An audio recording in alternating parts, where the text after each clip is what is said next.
நலமா இருக்கீங்களா? என்னடா இந்த திடீர் நலம் விசாரிப்பு, இதுதானே உங்க கேள்வி? பொதுவா நம்ம ஒருத்தர் சந்திக்கும் போது கேட்கக்கூடிய முதல் வார்த்தையே இதுதாங்க. ஏன்னா நாம நலமா இருந்தாதான் நம்ம வாழ்க்கையும் வளமா இருக்கும். காரணம், போட்டிகளும் சவால்களும் நிறைஞ்சது இந்த உலகம். இந்த உலகத்துல நம்ம சந்திக்க வேண்டியதும் சாதிக்க வேண்டியதும் நிறையவே இருக்குங்க. அதுக்கெல்லாம் அடிப்படை காரணமே ஆரோக்கியம்தான். கரும்பு தின்ன கூலியா அப்படிங்கிற மாதிரி வாழ்நாள் முழுக்க ஆரோக்கியமா இருக்க யாருக்கு தான் மனசு இருக்காது? அதெல்லாம் பத்திலாம் இப்ப நம்ம தெரிஞ்சுக்க போறோம்.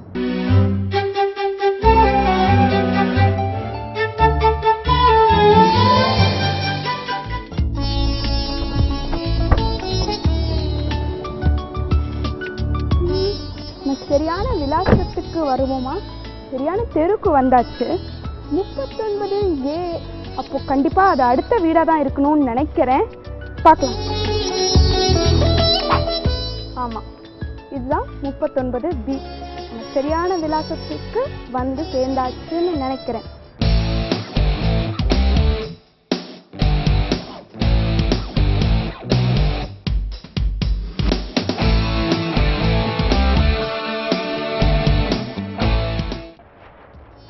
இது உடல் ஆரோக்கியத்தை பத்தி பேசணும்னா சம்பந்தமே இல்லாம திடீர்னு ஒரு வீட்டு வாசல் முன்னாடி நிக்கிறேன்னு தானே பாக்குறீங்க. உடல் நலத்துல உணவுக்கு இருக்க பங்கு இருக்கே, அது ரொம்ப முக்கியமான ஒண்ணுங்க. நாவிற்கே இனிய நலபாகமா இருக்கட்டுமே, அது உடலுக்கு நல்லதா அப்படிங்கிறது தான் ரொம்ப முக்கியம்.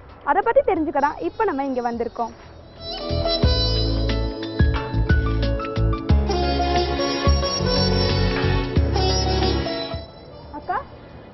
சொல்லுங்க. அம்மா இல்லைங்களா? அம்மா இல்லைங்க, வெளியே போயிருக்கிறாங்க. நீங்க மக்கள் தொலைக்காட்சியில இருந்து வரீங்களா? வாங்க வாங்க, உள்ள வாங்க. அம்மா எப்போ வருவாங்க? இப்போ வந்துட்டே இருப்பாங்க. வாங்க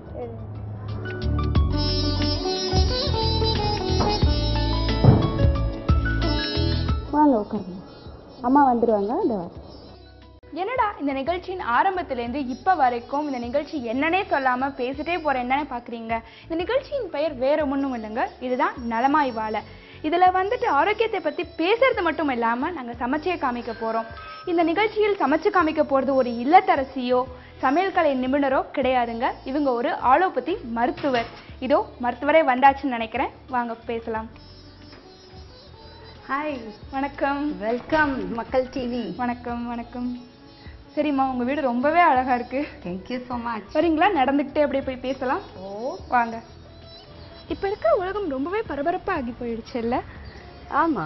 இந்த நாகரிக உணவெல்லாம் எப்ப நம்ம வீடு தேடி வந்ததோ அன்னைக்கே வந்துட்டு பெயர் தெரியாத பல நோய்கள் வீடு தேடி வர ஆரம்பிச்சிடுச்சு. கரெக்ட். அது மட்டும் இல்லாம சுற்றுச்சூழல் வேற மாசுபட்டு போயிருக்கு. இதெல்லாம் தாண்டி நம்ம எப்படி ஆரோக்கியமா வாழலாம், என்ன மாதிரி உணவுகள்லாம் எடுத்துக்கலாம், அதை பத்தி எங்க மக்களுக்கு கொஞ்சம் சொல்ல முடியுமா? கட்டாயம் சொல்றேன் சௌமியா. சொல்லுங்க. வேலைக்கு போயிட்டு லேட்டா வராங்க, கடையில போய் ஏதாவது ஒன்று வாங்கி சாப்பிட்றாங்க, ஏதாவது குழந்தைங்களுக்கும் ஏதாவது வாங்கி கொடுத்துட்றாங்க. அது ரொம்ப தப்பானது. ஒரு பெண்மணியா இருந்தாலும் ஆண்களும் சேர்ந்து செய்யலாம். இப்ப இந்த பெண்மணிகள் வேலை செய்ய ஆரம்பிச்சதுல இருந்து ஆண்களும் சேர்ந்து கொஞ்சம் வேலை செய்யலாம். அப்படி இருக்கும்போது ஏதாவது ஒரு ரொம்ப ரொம்ப ரூபாயெல்லாம் செலவு பண்ணி நம்மளுக்கு சத்தான உணவு சாப்பிடணுன்ட்டு இல்லை கிடையாது. பீன்ஸு, காராமணி, அப்புறம் கீரை ஒரு கட்டுக்கு இப்போ விலை ஏறினா கூட ஒரு 15 ரூபாய் தான் ஆக போகுது. இந்த பச்சை காய்கறிகள் அவ்வளோ உடம்புக்கு நல்லது. அதே மாதிரி பருப்பு வகைகள், எல்லா பருப்பும் இந்த உடைச்ச பருப்பை விட முழு பருப்பு அந்த தோலோட சாப்பிட்டா அதோட சத்து ரொம்ப இது. அதே சமயத்துல அது ரொம்ப உடலுக்கு நல்லது, ஆரோக்கியமாகவும் இருக்கும். அது ரொம்ப காசு செலவு பண்ணாம நம்மளுக்கு சமையல் செய்து சாப்பிடலாம். கண்டிப்பா. இன்னைக்கு நான் அது மாதிரி ஒரு சின்ன நீங்க கேட்கறனால ஒரு சின்ன சமையல் ஒன்று பண்ணி ஒரு குழம்பை நான் காட்டுறேன். அது எல்லாருக்கும் ஒரு 20 மினிட்ஸ்ல பண்ண முடியற ஒரு வேலைக்கு போறவங்க கூட ஈஸியாட்டு செய்யலாம்னு சொல்லலாம். கண்டிப்பா இது ரொம்பவே நமக்கு தேவையான ஒன்று. நேரம்ங்கிறது நம்ம பாதி பேருக்கு இல்ல. அப்புறம் இது ரொம்ப இம்பார்ட்டன்ட். நீங்க எவ்வளவு பிஸியா இருந்தாலும் சாப்பாடுக்குன்னு கொஞ்சம் டைம் ஒதுக்கணும். நீங்க யாரா இருந்தாலும் சரி, மிச்ச வேலைகள் எல்லாம் கொஞ்சம் கம்மி பண்ணிட்டு அதை செய்யணும். இந்த நிகழ்ச்சியில நீங்க சமைக்கிறேன்னு சொல்லி ஒத்துக்கிட்டதே எங்களுக்கு ரொம்பவே ஒரு சிறப்பான ஒன்றுன்னு சொல்லலாம். நம்ம மக்கள் வந்துட்டு உங்க கையில நீங்க என்னதான் சமைக்கிறீங்க, ஒரு ஆலோபதி மருத்துவர் அப்படிங்கறத பார்க்க ரொம்பவே ஆர்வமா இருக்காங்க. இது ஒரு புதுமையான நிகழ்ச்சியா இருக்கும். நான் ஒரு லேடி சர்ஜனா இருந்தோம். சௌமியா, நீ என்கிட்ட ஒரு அறுவை சிகிச்சை பண்ணி காட்டுமா, இல்ல ஒரு பேஷண்ட் எப்படி பாக்குறதுன்னு கேட்காம சமையல் பண்ணி கொடுமான்னு சொல்றது ஒரு புதுமையா இருக்கு. அதுதான் மக்கள் தொலைக்காட்சியின் சிறப்பேன்னு கூட சொல்லலாம். கண்டிப்பா நான் ரொம்ப வரவேற்கிறேன் அது. ஏன்னா நிறைய லேடி டாக்டர்ஸ் அவங்க வந்து ப்ராக்டிஸ்ன்னு போயிட்டு வீட்டுக்கும் சமைக்கிறது இல்லை, அவங்களுக்கும் சமைக்கிறது இல்லை. அவங்க வந்து எல்லா மக்களோட ஆரோக்கியத்தை பார்த்துட்டு அவங்களோட ஆரோக்கியத்தை ரொம்ப இதுவாக அதுல எனக்கு ரொம்ப கருத்து வேறுபாடு இருக்கு. எல்லா பெண்மணிகளும் கொஞ்சமா எல்லாத்தையும் கலந்து, நான் இன்னைக்கு பண்ண போறது கூட ஒரு கலவையான ஒரு டிஷ் தான் பண்ண போறேன். ஃபார் எக்ஸாம்பிள் அந்த பீன்ஸ், பருப்பு நம்ம என்ன பண்ணோம்னா பீன்ஸ் ஒரு பொரியல் பண்ணுவோம், பருப்பு கடைவோம், இதெல்லாம் பண்ணாம ரெண்டுத்தையும் ஒன்னா சேர்த்து நல்ல ஒரு குழம்பு, அதுல எல்லா சத்தும் அதுல இருக்கும்.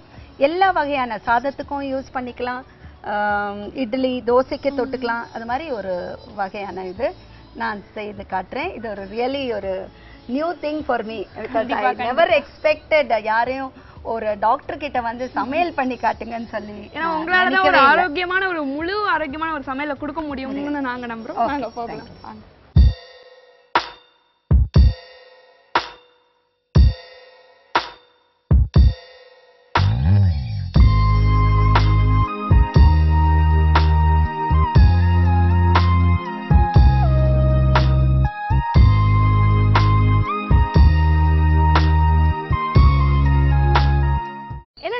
இந்த நிகழ்ச்சியில் இதுவரை பார்த்திடாத ஒரு அலோபதி மருத்துவர் கைப்பக்குவத்தை தான் நீங்க இப்ப பார்க்க போறீங்க. அம்மா, நீங்க ஏற்கனவே இந்த நிகழ்ச்சியில் ஆரோக்கியத்தை பத்தி ஒரு விரிவுரை கொடுத்துட்டீங்க. இந்த நிகழ்ச்சியில இப்ப நீங்க பண்ண போற உணவு வகை பெயர் என்ன, அதற்கு தேவையான என்ன அப்படிங்கறத கொஞ்சம் சரியா எங்க மக்களுக்கு சொல்லிட்டீங்கன்னா ரொம்ப பயனுள்ளதா இருக்கும்னு நான் நினைக்கிறேன். பாசிப்பயிறு, தக்காளி, வெங்காயம், எண்ணெய், மிளகாய் பொடி, தனியா பொடி, மஞ்சள் பொடி, பூண்டு, கறிவேப்பிலை, உப்பு. இப்ப முதல்ல எடுத்ததுமே நம்ம இந்த பாசிப்பயிரை குக்கர்ல போட்டுப்போம். இந்த பாசிப்பயிரின் சத்து என்ன அப்படிங்கறது கொஞ்சம் நீங்க சொல்ல. அது ரொம்ப ரொம்ப முக்கியமானதுமா. யூசுவலா எல்லாருமே இத உடைச்சு இந்த மஞ்சள் இதுதான் நம்ம யூஸ் பண்ணுவோம். ஆனா இங்க வந்து நான் வந்து யூஸ் பண்றது இது தோலோட, இந்த கிரீன் கலர், இந்த தோலில தான் நிறைய சத்து இருக்கு. விட்டமின் பி அண்ட் ஃபைபர், அதாவது மலச்சிக்கல் எல்லாம் இல்லாம ரொம்ப உடம்புக்கு நல்லது. எல்லா பயிர் வகையிலும் உடைச்சு சாப்பிடுறத விட இந்த தோலோட சாப்பிட்டு ஊற வச்சது, ஊற வைக்கணும். இது ஊற வச்சு பழைய பேர் இந்த உடைச்சு இது சாப்பிடுவாங்க கண்டிப்பா. சோ இது ஊற வச்ச பாசிப்பயிறு, நறுக்குன பீன்ஸ், இது ரெண்டையும் நானு. பீன்ஸ்ல என்னமா சத்து இருக்கு? பீன்ஸ்ல எப்போதுமே இந்த கிரீன் வெஜிடபிள்ஸ், அதாவது கிரீன் கலர், காராமணி, பீன்ஸ், அவரைக்காய் எல்லாம் அதுல வந்து எல்லா விட்டமின்ஸும், மோஸ்டா பி விட்டமின்ஸ் எல்லாமே இருக்கும். அந்த கீரை வகையில அயன் சத்தும் இருக்கும். எப்போதுமே பச்சை காய்கறிகள் ரொம்பவே உடம்புக்கு நல்லது. உருளைக்கிழங்கு, கருணக்கிழங்கு, கேரட்டு அது மாதிரி சாப்பிடுறத விட இந்த பச்சை வகையில ரொம்ப சத்து இருக்கும். இத போட்டுட்டு தேவையான தண்ணியை ஊத்தி, உப்பு போட வேண்டாம் இப்போ, சரி, தேவையான தண்ணி ஊத்தி அதை வந்து இந்த குக்கர்ல மூடி வச்சு நம்ம வந்து 2-3 விசில் அடிப்போம். இப்ப சாதாரணமா வந்துட்டு நம்ம சட்டியில போட்டு வேக வைக்காம இந்த குக்கர்ல வேக வைக்கிறதுக்கும் அதுக்கும் என்ன வித்தியாசம்? அதான் நீங்க சொன்னீங்க இல்லையா, டைமே இல்ல, டாக்டர்ஸ் வேலை செய்யறவங்களுக்கு டைமே இல்ல. இதுல வந்து சீக்கிரமா வேலையும் ஆகும், கேஸ் மிச்சப்படுத்தலாம். அதுக்கப்புறமா சத்து, அதாவது காய்க்குள்ள இருக்கிற சத்தும் பருப்புக்குள்ள இருக்கிற சத்தும் அதுக்குள்ளே இருக்கும். திறந்து போட்டு வேக வச்சா அந்த ஆவியில பாதி சத்தும் வெளியில போய் கண்டிப்பா இது வந்துட்டு உள்ளேயே தக்க வச்சுக்கோ, ரொம்ப நல்லது. கண்டிப்பா. இப்ப இது வேகட்டோன்னு வச்சுட்டு நம்ம வந்து இதோட தாளிக்கிற இதை நம்ம ரெடி பண்ணுவோம். சரிமா, இது கொஞ்சம் பிடிக்கிறியா சௌமியா? கண்டிப்பா. ஸோ இதை வந்து நம்ம இதையும் பத்த வச்சுப்போம். பத்த வச்சுட்டு எண்ணெய், இப்ப எண்ணெய்ன்னு கேட்டீங்கன்னா நான் யூஸ் பண்றது வந்து ரைஸ் பிரான் ஆயில். அதாவது இந்த அரிசி உமியில இருந்து தயாராகிறது. இது ரொம்ப கொலஸ்ட்ரால் இல்ல, ரொம்ப நல்லது. அலர்ஜி நிறைய பேருக்கு வர்றது இல்ல. இதெல்லாம் இருக்கு. ஒரு நடுத்தர வர்க்க மக்களுக்கு எந்த எண்ணெய் கொஞ்சம் சிறப்பா இருக்கும்? அது வந்து அவங்கவுங்க விருப்ப பிரகாரம், அவங்கவுங்க ஆரோக்கியத்துக்கு ஏத்த மாதிரி டாக்டர் அட்வைஸ் பண்ணி சில பேர் சிலது எடுப்பாங்க. ஃபார் எக்ஸாம்பிள் எனக்கு வந்து இந்த கார்ன் ஆயில் ரொம்ப நல்லது. எனக்கு வந்து கார்ன் ஆயில் அலர்ஜி, கார்னுக்கு அலர்ஜினால ரைஸ் பிரான் எடுன்னு டாக்டர் சொன்னனால நான் இதை எடுத்துட்டேன். ஆலிவ் எண்ணெய் அதெல்லாம் கூட, ஆலிவ் ஆயில் ரொம்ப நல்லது. ஆனா அதோட விலைனால எல்லாராலையும் உபயோகிக்க முடியாது. சட்டி ரெடி ஆயிடுச்சு. சட்டி ரெடி ஆயிடுத்து. நம்ம அதை 1 2 ஒரு 3 ஸ்பூன் இந்த வெங்காயத்துல சத்துன்னு அவ்வளவு இல்ல. வெங்காயம் வந்து யூசுவலா ஒரு டேஸ்டுக்கு போடுற ஒரு வெஜிடபிள் தான். அப்புறம் வெங்காயம் வந்து எல்லா உணவுலயும் நம்ம ஏன் சேர்க்கிறோம்னா அந்த உணவுக்கு ஒரு டேஸ்ட் கொடுக்கும் வெங்காயம். அது பர்டிகுலர்லா ஒரு விட்டமின் A B C எல்லாம் அதுல ஒண்ணும் இல்லை. இந்த இடிச்ச பூண்டை சேர்த்துக்கலாம். இந்த பூண்டுல நிறைய சத்து இருக்குன்னு கேள்விப்பட்டிருக்கேன். நீங்க கொஞ்சம் சொல்ல முடியுமா? சத்து இல்ல, அது வந்து ஹார்ட்டுக்கு அதுல இருக்கிற ஒரு மெட்டீரியல், அதாவது ஒரு இது ஹார்ட்டுக்கு ரொம்ப நல்லது. ஹார்ட் ப்ராப்ளம் எல்லாம் கம்மியா வரும், கோளாறு வராம இருக்கும். சோ இதே கோளாறு வந்த பிறகு பூண்டு சாப்பிடுறதை விட முன்னாடியில இருந்தே கண்டிப்பா சாப்பிடுறது ரொம்ப நல்லது. எல்லாரும் வந்து எண்ணெயிலேயே இந்த கறிவேப்பிலை போடுவாங்க. ஆமா, அது வேண்டாம். அது இது போட்ட பிறகு போட்டா ரொம்பவே யோசிச்சேன் அத நீங்க போடல போட. பட் அது நான் எப்போதுமே இத கொஞ்சம் சூடு எண்ணெயில போட்டா அது அப்படியே தீஞ்சு போய்டும், கரிஞ்சு போன மாதிரி. சோ அதுல இருக்க சத்து கூட கிடைக்காம போகலாம், பச்சை கலர் போய்டும். இதுல இருந்து வர சத்து இந்த கறிவேப்பிலை ரொம்ப நல்லது. அது நான் பச்சை காய்கறிகளை பத்தி சொன்னேன். பச்சை காய்கறியில நிறைய இந்த ஃபைப்ரஸ் இது இருக்கும், அதாவது மோஷன் ஃபார்ம் ஆறது நிறைய இருக்கும். வித்தியாசமான ஒரு சமையல் இன்னைக்கு நாங்க சாப்பிட போறோம்னு நினைக்கிறேன். அந்த பாசி பயிரை வந்து ஒரு 5-6 ஹவர்ஸ் முன்னாடி ஊற வச்சிடணும். அப்படியா? அப்பதான் இது விசில் அடிச்சா நல்லா பாசி பயிர் இல்லாம பச்சை பயிரை கட்டையா போட்டோம்னா வேகாது. வயிற்று புண் அதெல்லாம் போக்குறதுக்கான ஒரு வழி என்னமா? அதுதான் நான் சொல்ல வரேன். வயிற்று புண்ணுன்ட்டு இல்ல, சாப்பாடும் நம்மளோட வயிற்று வலியும். சில சாப்பாடுக்கு நம்மளுக்கு ஒத்துக்காது, அதுக்கு அலர்ஜி இருக்கலாம். சில ஃபுட்டுக்கு வேர்க்கடலை, கத்திரிக்காய், கருணக்கிழங்கு, சில பேருக்கெல்லாம் புளி இருக்கலாம். ரொம்ப முக்கியமானது புளியில வந்துட்டு நிறைய பேருக்கு வயிற்று வலி வரும். அப்படியாமா? வயிற்று வலி. இப்ப குழம்புக்கு புளி யூஸ் பண்ணாம புளி யூஸ் பண்ணாம இப்ப பண்ற குழம்பு ஒண்ணு புளி யூஸ் பண்ணாது. இது இந்த தக்காளி வந்து நாட்டு தக்காளி, இதுக்கு நல்ல புளி இருக்கு, இந்த குழம்புக்கு நல்ல புளிப்பும் இருக்கும். நாட்டு தக்காளியில புளிப்பு தன்மை நிறைய இல்லையா? அது ரொம்ப நல்லதும். இப்போ இது நல்லா கொஞ்சம் நல்லா பாருங்க, வெங்காயமும் தக்காளியும் குழஞ்சு ஒரு சேர வந்திருக்கு. சோ இந்த மிளகாத்தூள் போடுறேன். நான் போட்டிருக்கிற அளவு பாருங்க, கம்மியா தான் போடுறேன். சில்லி பவுடர், இது தனியா பவுடர். நல்லா இருக்கும். உணவுல என்ன மாதிரி ஆன்டிசெப்டிக் இந்த மஞ்சள் உணவுலயே அது அப்படி செயல்படுமா? நிறைய மஞ்சள் சேர்த்துக்கலாம் ஃபுட்ல. அதுக்குன்னு ஓவரா சேர்த்தாலும் மஞ்சள் வாசனை வரும், நல்லாவே இருக்காது. எல்லாமே அளவுக்கு மிஞ்சினா அமிர்தமும் விஷம். அதனால எல்லாத்தையுமே சேர்த்துண்டு நீங்க வந்து அந்த கிரேவி பாத்தீங்களா, நல்லா நம்ம வந்து இல்லன்னா வதக்காம பண்ணிருந்தா இது தக்காளி வெங்காயம் எல்லாம் தனி. இது பத்தி இட்ஸ் மர்ஜ்ட்னா நல்ல ஒரு கலவையா நல்லா உள்ள போயிருக்கு பாருங்க. இந்த இதுலதான் இருக்கு. இப்போ நான் வந்து உப்பு போடுறேன்.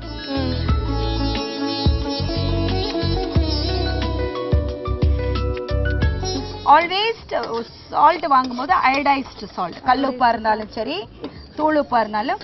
இது நல்லா தயாரான நிலைமையில இருக்குன்னு நினைக்கிறேன். இப்போ இந்த பாசி பயிறு அதெல்லாம் என்னமா பண்ணணும்? இப்போ இதுல இப்ப நம்ம இது ரெடி ஆயிடுதான்னு பார்க்கலாம். பாருங்க, ரெடி அந்த ஆவி அடிக்காட்டி அது திறக்கலாம். நீங்க பாக்குறீங்களா எவ்வளவு அழகா? அதை பாருங்க, நல்லா வெந்திருக்கு. இந்த பீன்ஸும் இப்ப தண்ணியோட இதை நம்ம அப்படியே இதுல வந்துட்டு இது பண்ணலாம். இது பாருங்க, இது பாருங்க, இந்த பருப்பு நல்லா வெந்து இது கலர்ல பருப்பு நல்லா வெந்து அப்படியே அந்த தோல் வெடிச்சு வெளியில வந்திருக்கு. அது வந்து it will break down and ஒரு கிரேவிக்கு ஒரு திக்னஸ் கொடுக்கும். இது தண்ணியோட கலக்கணும். ஊத்தியாச்சு நானு. இது நல்லா அந்த ஒரு கலரே நல்லா இருக்குமா, ஒரு நிறமே நல்லா வந்திருக்கு. இதுல வந்து பீன்ஸோட விட்டமின்ஸ் இருக்கு, பருப்போட புரோட்டீன்ஸ் இருக்கு. நீ வந்து சாதத்தோட போட்டீங்கன்னா அதுல கார்போஹைட்ரேட் இருக்கு. இதுக்கு டேஸ்ட் கொடுக்கறதுக்கு ஒரு சிக்கன் வச்சின்னா அதுல நான்வெஜ்ஜும் இருக்கு. இல்லைன்னா ஒரு ஆம்லெட் இல்லைன்னா ஃபிஷ் ஃப்ரை வச்சுட்டு சாப்பிட்டேன்னா those who don't want to eat vegetarians can take only this. இப்போ இது கலக்கிட்டு இத தொட்டுக்கிறதுக்கு ஒண்ணும் வேணாம், இத மட்டுமே நம்ம சாப்பிடலாம் சாதத்தோட கலந்தா கூட. சாதத்தோட தொட்டுக்கிறதுக்கு நான் சொல்றேன்ல, ஆம்லெட்டோ இல்லன்னா ஃபிஷ் ஃப்ரையோ இல்லன்னா ஒரு சிக்கன் கிரேவி. சைவமா இருக்கறவங்க சைவம் இது மட்டும் வெச்சுட்டு சப்பாத்தி சாதம் அவங்களுக்கு வந்து வேணும்னா ஒரு இதோட சாதத்தோட இதுவும் ஒரு இது வத்தலோ இல்லனா வத்தல் வடம் இல்லனா ஒரு you can have some other like உருளைக்கிழங்கு வறுத்தது something like that. உருளைக்கிழங்குலாம் வந்துட்டு அது வாய்வு அப்படினு சொல்றாங்க. அதெல்லாம் நீங்க என்ன சொல்றீங்க? அது வாய்வு இல்ல. உப்பு கரெக்ட்டா இருக்கு. இந்த உருளைக்கிழங்குல வாய்வெல்லாம் இல்லம்மா. அது வந்து it is a potato is full of carbohydrate. அதாவது equivalent to eating sugar. அளவா எடுத்துக்கணும். ரைஸ். அதனால வந்து கார்போஹைட்ரேட் இப்ப ரைஸ் சாப்பிட்டா எப்படி நம்ம ரொம்ப குண்டாவறோமோ அதே மாதிரி உருளைக்கிழங்கு சாப்பிட்டா குண்டாவரும். இது ரொம்ப தேங்க்ஸ், ரொம்ப நேரம் பிடிச்சது நீங்க.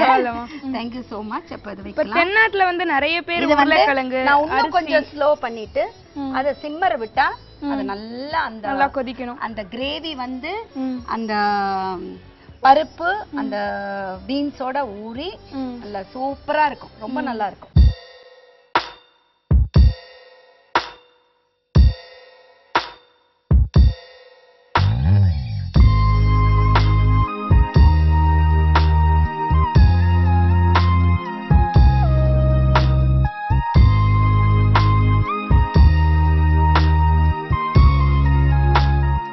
என்னன்னா அந்த உணவு வகை இந்த வாயு இந்த உருளைக்கிழங்கு வாயுன்றதுலாம் அதுக்கு தப்பு. அது வந்து இட்ஸ் a carbohydrate filled கிழங்கு.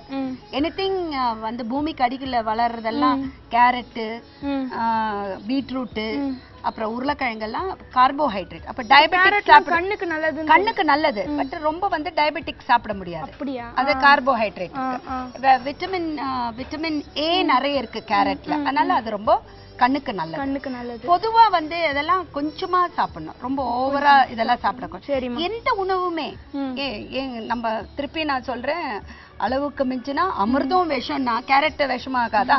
அதனால எல்லாமே எல்லா டெய்லி இன்னைக்கு நீங்க வந்து இது பண்ணீங்கன்னா இன்னொரு நாளைக்கு இன்னொரு காம்பினேஷன் பண்ணலாம். இதே மாதிரி கொண்டக்கடலை ஊற வச்சு அதை வேக வச்சு கொண்டக்கடலை ஊற வச்சு அதை வேக வச்சுண்டு அவரைக்காவை வறுத்து இதே மாதிரி கிரேவி பண்ணி அவரைக்காவை நல்லா வதக்கி வேக வச்சுட்டு இந்த வேக வச்ச கொண்டக்கடலையை அதுல எடுத்து கொட்டலாம். யூ கேன் சேஞ்ச் த இது பருப்பு. குழந்தைங்களுக்கும் அது பருப்பை வந்து மாத்தலாம். நீங்க சுண்டல் பண்றது ஈவினிங் வந்து சுண்டல் பண்ணிட்டு அப்புறமா வந்து குழம்பு பண்ணிட்டு அப்புறம் பொரியல் பண்ணிட்டு ரியலி எல்லாருக்குமே கொஞ்சம் கஷ்டமா இருக்கும். அதெல்லாம் விட்டுட்டு ஸ்ட்ரெயிட்டாவே நீ வந்து சாதம் அடிச்சியா இல்ல சப்பாத்தி பண்ணியா அதே சமயத்துல உங்களுக்கு சத்தும் உள்ள போறது. கண்டிப்பா சைட்ல ஒரு ஏதாவது உங்களுக்கு தொட்டுக்கிறதுக்கு மேக் இட் டெலிஷியஸ். ஒரு ஏதாவது ஒரு வெஜிடேரியன்ஸ் கேன் மேக் சம் உருளைக்கிழங்கு வறுவல், நான் vegetarians can make some fish curry or fish வறுவல். அது வச்சுட்டு சாப்பிட்டீங்கன்னா it's a complete diet. It has got vitamins, carbohydrates, proteins. சாதத்துல எல்லாமே இருக்கு. ஸோ இந்த மாதிரி காய்ங்க எல்லாமே நல்ல. ஆனா நான் சொல்றது என்னன்னா இந்த கேபேஜ், அந்த முட்டைக்கோஸ் அதெல்லாத்த விட கிரீன் கலரா பார்த்து வாங்க. பச்சை கலர் என்னெல்லாம் சொல்லணும்னா காராமணி, அவரைக்காய், பீன்ஸ் கொஞ்சம் விலை ஜாஸ்தி, அவரைக்காய்க்கு விலை கம்மி, காராமணிக்கும் கொஞ்சம் விலை கம்மி, கீரை எல்லாத்தோடையும் விலை கம்மி. 15 ரூபாய். இப்ப விலை ஜாஸ்தியானாலும் 2 ரூபாய்க்கு வித்துட்டு இருந்த கீரை இப்ப 15 ரூபாய். அதனால when compared to other vegetables இது ரொம்ப கம்மி தான் கீரை. அது நல்லா உள்ள போயிட்டு உனக்கு எல்லா விட்டமின்ஸ் கொடுக்குது, நல்ல ஃபைபர்ஸ் கொடுக்குது, நல்ல மோஷன் ஃபார்ம் ஆகும். நெக்ஸ்ட் டே நல்ல மோஷன் போகும். இந்த மோஷன் போகாம கான்ஸ்டிபேஷன் வந்தா நிறைய பேருக்கு மலச்சிக்கல் வந்துட்டு பைல்ஸ், ஃபிஷர் இது மாதிரி நிறைய நோய்ங்க வருது. அப்புறம் அதே மாதிரி அசிடிட்டி. இன்னொரு இது ஃபுட்ல நிறைய ஃபுட் கேன் காஸ் அலர்ஜி. உனக்கு நல்லா இருக்கிற ஃபுட் எனக்கு நல்லா இருக்காது. ஃபார் எக்ஸாம்பிள் தேங்காய் நிறைய பேருக்கு அலர்ஜி இருக்கு. அவங்க எடுத்து சாப்பிட்டுட்டு வயிறு உப்புறா மாதிரி இருக்கு. இல்ல வயிறு உப்புசம் வயிற்று புண்ணால இல்ல அந்த தேங்காய்னால. அதனால உங்களுக்கு அது ஏதாவது ஒரு ஃபுட்டு சாப்பிடும் போது நீங்க அதை நோட்டீஸ் பண்ணீங்கன்னு வச்சுக்கோங்க, அது நான் சரியா இல்லைன்னு அதை நிறுத்துறது இல்லாம you can get allergy test done. You can go for allergy. இப்ப எல்லா இடத்துலயும் யூசுவலா வயித்து வலி வந்தா என்ன பண்றாங்க, டியூப் போட்டு பாக்குறாங்க, எண்டோஸ்கோப் போட்டு பாக்குறாங்க. அல்சர் எல்லாருக்கும் தெரிஞ்ச ஒரே நோய் கேஸ், அல்சர். அப்படி இல்லாம டியூப் போட்டு பாரு, அந்த டியூப் போட்டு பார்த்து எல்லாம் நார்மலா இருந்தா you can get allergy test. there are centers where allergy test for all எல்லா ஃபுட்டுக்கும் பண்ணி தருவாங்க.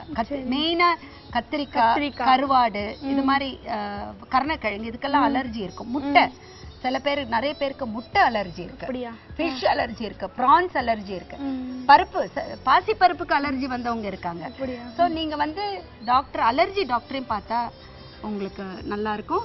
இப்போ நம்மளோட டிஷ் நல்லா எடுத்து வெந்திருக்கு. ஒரு வெஜிடேரியன் நல்ல ஒரு நல்லாவே வந்து பாருங்க எவ்வளோ அது அந்த பீன்ஸ் தெரியுது, அந்த பச்சை கலர் பருப்பு தெரியுது, அந்த பருப்பு சிலது உடைஞ்சு அது ஒரு நல்ல ஒரு கிரேவியா வந்திருக்கு. இன்னும் நல்லா அது கட்டி ஆகணுமா? வேண்டாம், இப்படியே இருந்ததுன்னா இப்போ சாதத்தோட சாப்பிடலாம், சாதத்தோட குழம்பா சாப்பிடலாம், சப்பாத்தியோட சாப்பிடலாம், இட்லியோட சாப்பிடலாம், தோசையோட சாப்பிடலாம், அப்படியா எதோட வேணும்னாலும் சாப்பிடலாம். எவ்வளவு நல்லா இருக்கு பாரு, பாக்குறதுக்கே அழகா இருக்கு. அப்புறம் மிளகாத்தூள் ரொம்ப போடாதீங்க. நான் நிறைய குக்கரி ஷோல பார்த்துருக்கேன், மிளகாத்தூள்னு சொல்லிட்டு நிறைய எடுத்து கொட்டுறாங்க. அது மாதிரி கொட்டுறது வேண்டாம். சௌமியா சொல்லுங்க. குழம்பு ரெடியா இருக்கு. என்ன குழம்பு பண்ணிருக்கோம்? பாசிப்பயிறு பீன்ஸ் குழம்பு. நல்லா இருக்கா? நல்லா மறக்க முடியும், பாக்குறதுக்கு நல்லா இருக்கு. இப்ப அத டேஸ்ட் பண்ணி பாக்குறியா? சுவைச்சு பார்த்தே ஆகணும், கண்டிப்பா பார்த்தாகணும். கொடுங்க.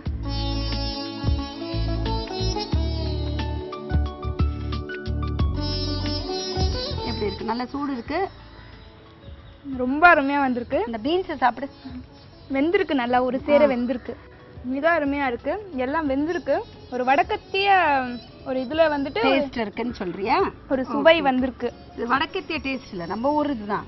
பாசிப்பயிரும் நம்ம கொண்டு வந்ததா அவங்க வந்து பாசிப்பயிரும் பீன்ஸ் எல்லாம் நம்ம ஊர் இது பொருள் தான், எல்லாரும் யூஸ் பண்றோம். பீன்ஸ் வேலை ஜாஸ்தி இருந்ததுன்னா வேற ஏதாவது ஒரு காய் போட்டுக்கோங்க.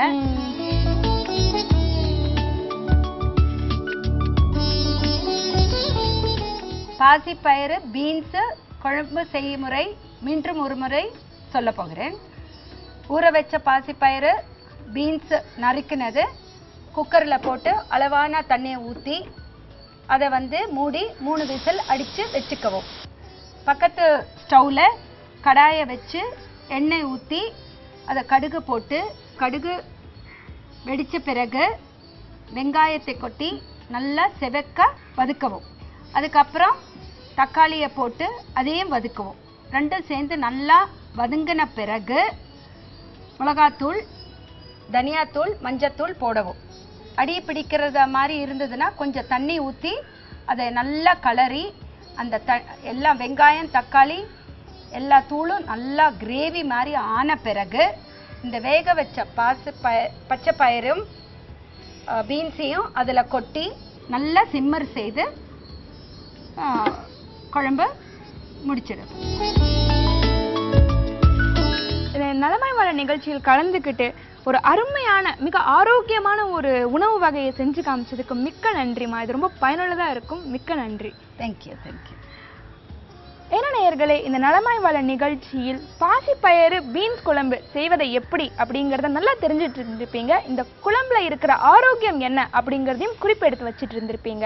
இந்த நிகழ்ச்சியை பார்த்தது மட்டும் இல்லாமல் ஒவ்வொரு வீட்லேயும் இந்த குழம்பு செய்து மிக ஆரோக்கியமாக வாழணும் அப்படிங்கிறது தான் மக்கள் தொலைக்காட்சியின் விருப்பமாக இருக்குங்க. மற்றும் ஒரு நிகழ்ச்சியில் மீண்டும் உங்களை சந்திக்கிறேன். நன்றி, வணக்கம்.